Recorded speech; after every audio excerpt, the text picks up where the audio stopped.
بسم الله, السلام عليكم. معكم المهندس حمد المسعود صاحب مكتب الدراسات pour vous présenter une étude d'une structure métallique sur robot, la version 2. Dans la version 2, nous avons utilisé l'Eurocode 3, 2 et 7. Les suivants 99 version 2013 qu'on a appliqué manuellement et pour le matériau Eurocode.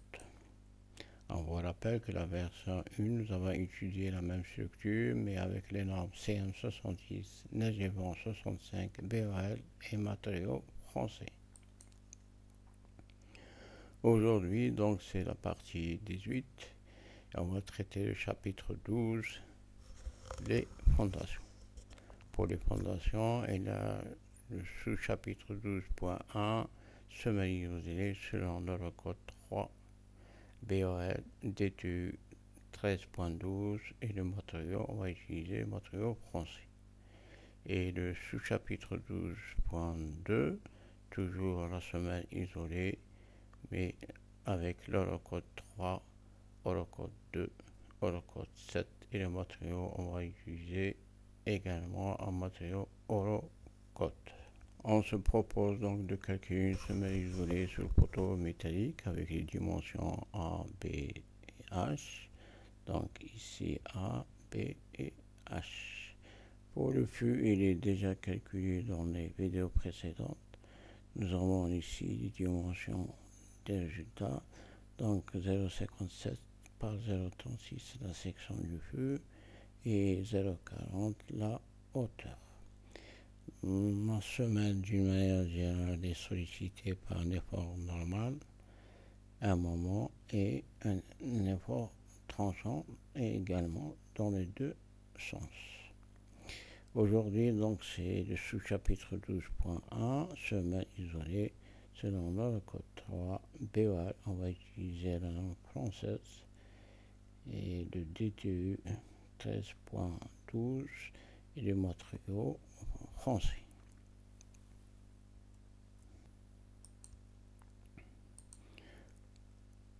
Il y a 5 vérifications à vérifier pour les semelles isolées.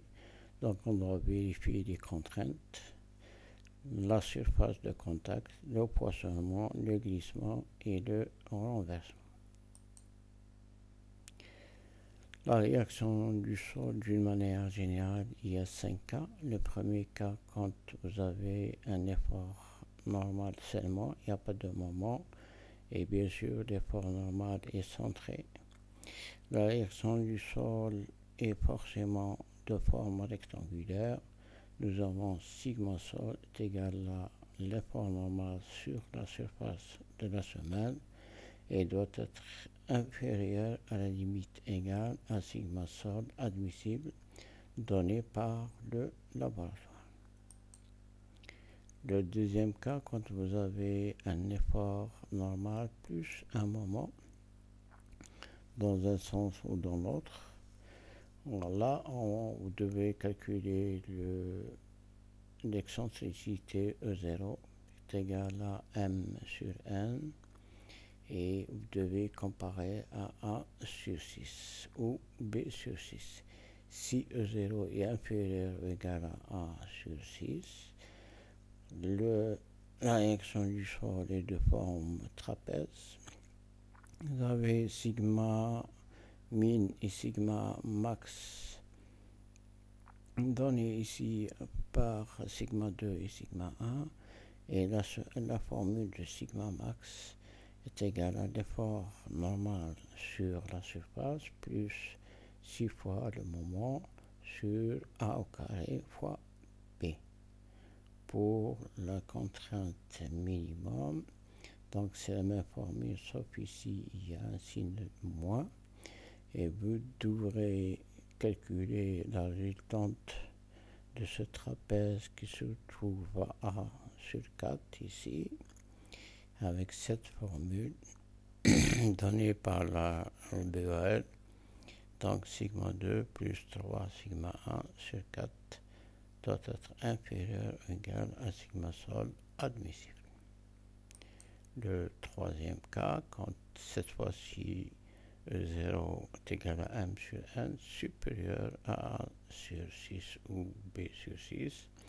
Là, la résultante donnée par cette formule, et vous devez comparer à sigma sol admissible. Le quatrième cas, quand vous avez deux contraintes de signes différents, sigma 1 plus et sigma 2 moins, de cette forme-là, la résultante est toujours donnée par cette formule, doit être inférieure ou égale à sigma sol admissible, mais dans ce cas, vous devrez faire une double nappe. La première nappe est donnée par le chargement sigma 1 positif et la nappe supérieure ici est donnée par sigma 2 négatif. Beaucoup de gens se posent la question quand on fait une double nappe, justement dans ce cas. Voilà, donc la nappe inférieure en jaune ici est donnée par le chargement réaction du sol sigma 1. Le calcul se fait avec la méthode des consoles. Si je prends la console de droite avec un déport D1, donc ici vous avez la console, le chargement sigma 1 négatif. Le moment est forcément négatif, est égal à, vous devez multiplier par, ici sigma 1 est donné par des kilogrammes ou des kilonewtons sur une surface. On doit multiplier par 1 profondeur pour trouver un périage au mètre linéaire. En même temps, le chargement il devient par des kilos ou des kilonewtons par des mètres linéaires. Donc le moment égale sigma 1 fois 1 multiplié par D1, là, le déport sur 2. Ça c'est purement RDM. Et on doit multiplier par le bras de levier est égal à 2 tiers de D1. Pour la nappe supérieure, c'est la même chose, donc le débord à gauche, D2, et on doit calculer le moment positif par le même principe que les nappes inférieures. Plus tarder, on va ouvrir le logiciel robot. Voici donc notre structure. On va vers une vue en plan niveau 00. Voici nos semelles isolées. On va sélectionner les semelles centrales, donc 6 et 8. On va les isoler. Vue 3D. Et on va afficher tous les résultats en cliquant résultats, diagramme bar. On va chercher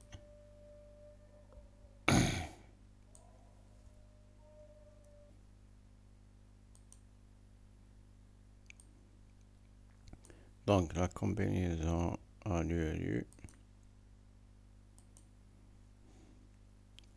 et on va afficher l'effort normal.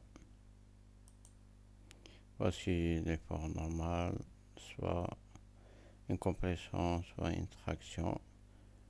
Pour les valeurs, on clique sur description et appliquer. Donc nous avons une compression 23-38, une traction 19-23 pour la semelle 6, conformément au repère global. Et la même chose pour la deuxième semelle. Pour l'effort tranchant, fx et fy dans les deux sens, voilà les différentes valeurs de U. Pour le moment, mx, my et mz Pour les moments, le moment le plus dominant, c'est le MY, MX et MZ, pratiquement négligeable. Donc on va faire confiance à robot pour le calcul directement de la semaine isolée.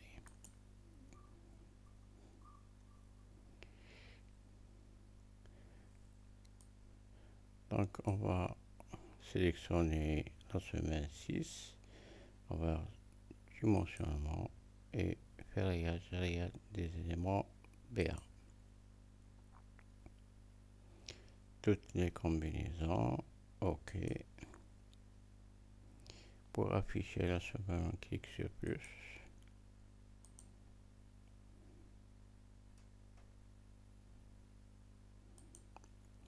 Voici notre semaine. On va faire un prédimensionnement. H, on va commencer avec H 30 cm. Pour H2, le flux, donc nous avons déjà la valeur, donc 0,40, et on doit fixer le flux parce qu'il est déjà connu. H4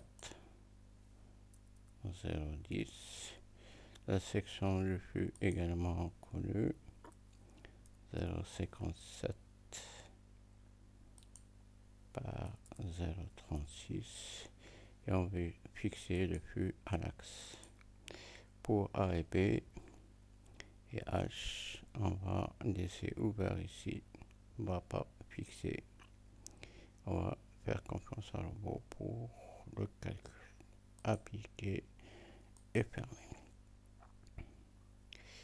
Nous avons oublié une chose pour le flux. Il faut cliquer ici sous poteau métallique. Ça c'est pour le poteau en béton armé.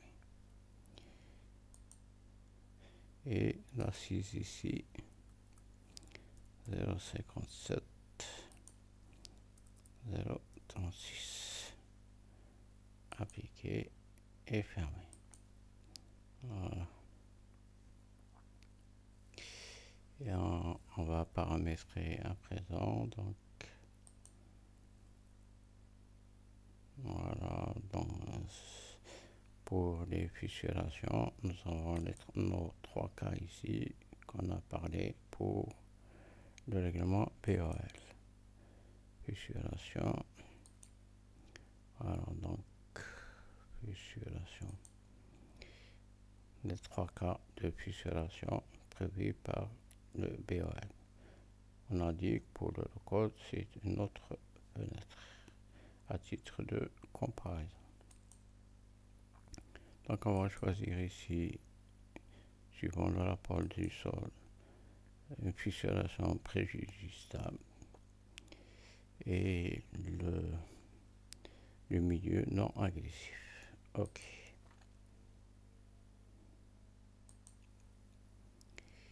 Ici, on va cliquer sur le béton. La même chose ici pour le matériau français. Donc ici, français.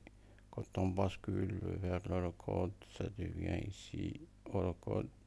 Et le béton, c'est notre référence du béton, conformément toujours à notre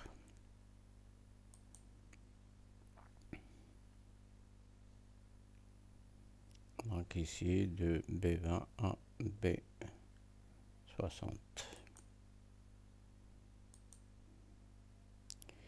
Et les chiffres là, c'est la distance du béton à la compression. Et une fois que vous avez choisi votre béton, il doit figurer sur les plans d'exécution. Pour les aciers, on va choisir des aciers HA400 dans un sens, dans l'autre sens, la même chose, OK. Et on clique ici, on va choisir celui-là, le flux, on va choisir, donc parmi les 3, on va choisir celui-là. Les attentes, on ne touche à rien. La forme, il faut décocher ici pour avoir les crochets des barres. Si on ne décoche pas, le robot va nous donner des barres sans crochet. Donc pour avoir les crochets, il faut décocher ici. Ok, il nous reste le sol, la répartition du sol. On va afficher les dimensions. Donc nous sommes H1 30 et le fût on est à 0,70. Là, suivant le rapport du sol, les contraintes admissibles est donné soit de rupture ou à 2LS ou à 2LU, suivant le rapport du sol. Notre rapport prévoit une contrainte admissible du sol à 2LS de 1,5 bar, c'est-à-dire 0,15 ampères. Et ici, les couches, les différentes couches. Si vous voulez plus de couches, voilà, il suffit de cocher les couches prévues par le laboratoire. Donc vous avez le choix jusqu'à 14 types de couches. Ok, appliquer et fermer. Et on peut lancer les calculs.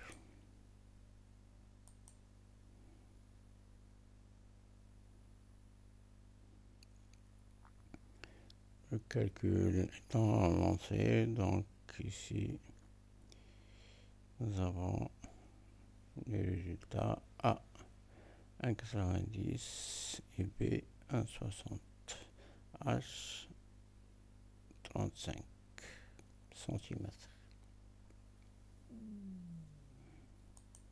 On va voir les résultats.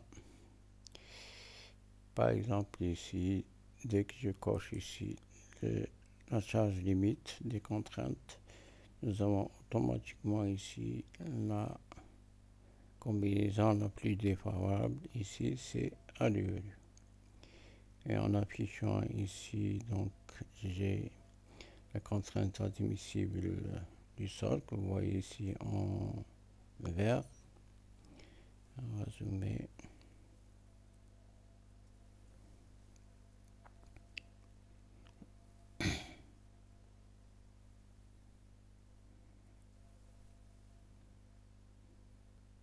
Donc ici, c'est la contrainte admissible du sol à 2.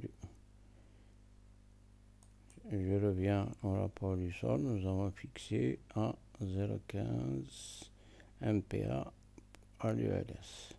Donc si vous avez sigma sol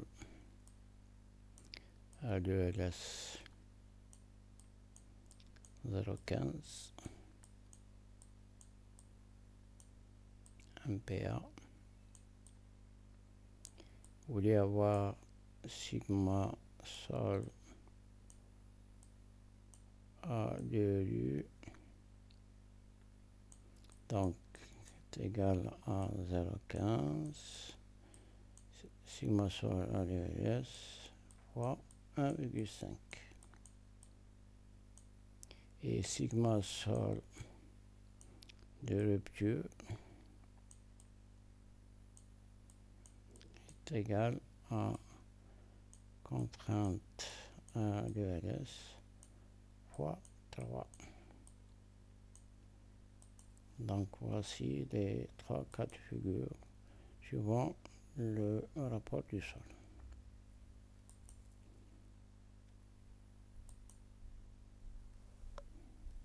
Pour la stabilité en renversement clic ici, vous avez la combinaison la plus défavorable. Donc ici, on va retrouver cette combinaison au niveau de la note de calcul avec le rapport 1,7 supérieur à 1. Pour le ferraillage, Donc, le robot nous propose un ferraillage. On va chercher le tableau des armatures. Voilà, donc la nappe dans ce sens est de 11 T8 et dans l'autre sens c'est 13 T8. Moi je veux pas travailler avec des T8, je vais minimum 10, donc je vais imposer à robot un diamètre de 10 mm en cliquant ici sur semelle, et là je vais imposer un diamètre minimum de 10 dans les deux sens. Appliquer et recalculer. Voilà, donc on est à 7 T10 et 8 T10. Je vais noter ce résultat dans un tableau pour comparer avec les résultats Eurocode. Donc on est en 7 T10 avec une seule nappe. Dans un sens, dans l'autre sens, 8 T10. Et si je me retrouve dans le cinquième cas, voilà, donc le cas 5 où la hauteur est importante, supérieure à 50 de l'ordre. Donc ici, je vais imposer à robot deux nappes. Là, je vais juste supposer notre semelle ici, c'est 35 cm, donc une seule nappe, c'est bon. Mais si jamais vous avez une hauteur assez importante, de l'ordre qui dépasse 50 cm, donc vous ne devez pas laisser avec une seule nappe, vous devez ajouter ici une nappe de montage. Comment faire cela? Donc on revient ici et je vais cliquer sur avancer. Là c'est les aciers supérieurs. Le robot a calculé automatiquement avec une seule nappe. Si je veux imposer deux nappes, on clique sur oui. Et là vous avez le choix de faire le diamètre que vous voulez dans un sens ou dans l'autre. Et là ici également la disposition du ferraillage, on va choisir celui-là. OK, OK et calculer.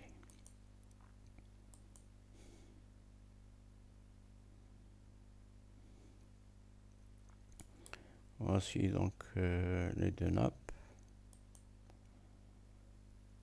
Je vois ici un petit décalage entre la nappe inférieure et la nappe supérieure. Et je veux les aligner.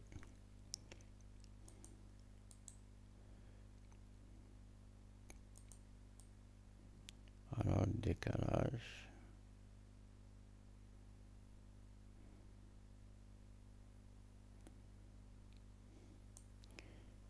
Je veux aligner les deux nappes ici. Elles sont décalées. Je reviens donc ici, avancer, et je vais cliquer sur ici. OK, OK, et recalculer.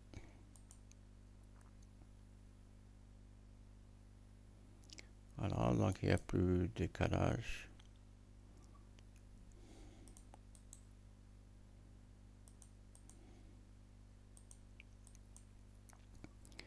Nos deux barres sont superposées parfaitement. OK. Donc on n'est pas en ce cas, je voulais juste vous montrer quand vous voulez faire deux nappes. Notre semelle est de 35, donc on va revenir à robot pour lui demander de calculer automatiquement. Il va nous donner une seule nappe dans ce cas-là précis.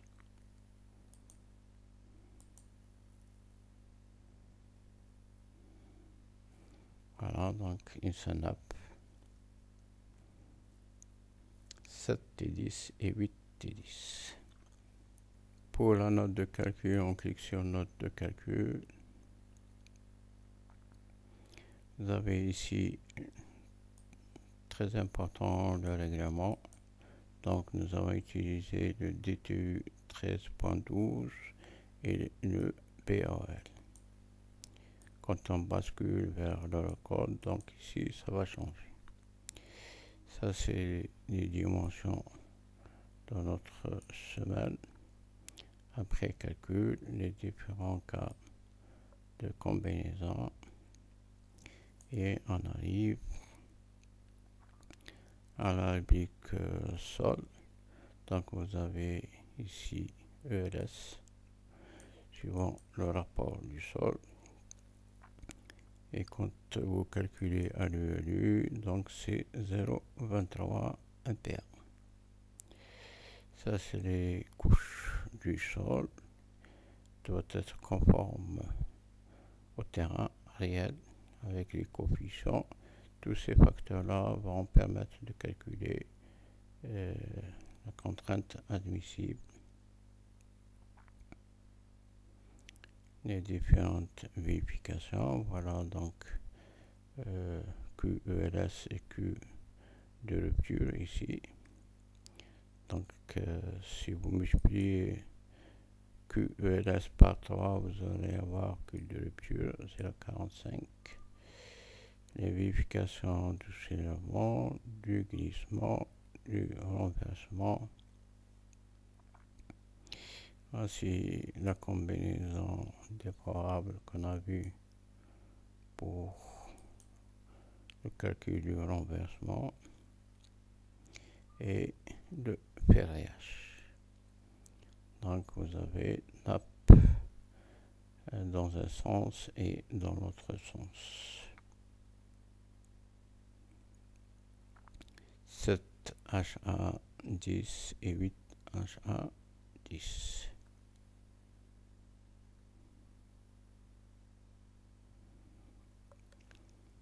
Voilà ce qu'il y a à dire pour le semaine isolé avec les normes BOL et DTU 13.12. Et on va voir la différence et la comparaison avec les normes hors code. On vous remercie vivement de votre attention. Salam.